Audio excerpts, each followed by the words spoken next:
Okay, magandang araw po sa lahat mga boss. Puro Lingay. Malakampa Kamiling Tarlac Project, part 18. So ayan, update lang po tayo rito mga boss. So ayan na. Pinaporma na po yung sa may flooring po natin. Ayan, magbubuhos na rin po sila mamaya. So update lang po tayo mga boss. So nilagay na rin yung PVC natin dito. Dito sa loob, nagkukulay na po sila.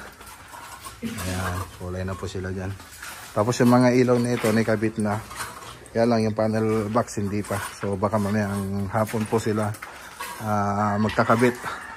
So dito okay naman na po rito. Nakikabit na po yung PVC ceiling po natin. Tapos yung, ayan, yung drywall. So ayun na lang po. So dito na lang po yung open. May ayusin pa po kasi sila dyan. Mga downspout okay na rin po. Ayan. Tapos dito po tayo sa may dirty kitchen. So dito sa dirty kitchen, so konti na lang kulang dyan. Tapos dito sa may CR, ayan. Okay, so nilagay na yung mga accessories. Tapos ito yung sa may kabilang gilid. So punta po tayo na sa loob. Mamaya po magdi-deliver po kami ng modular dito, modular kitchen. Tapos ito yung CR dito.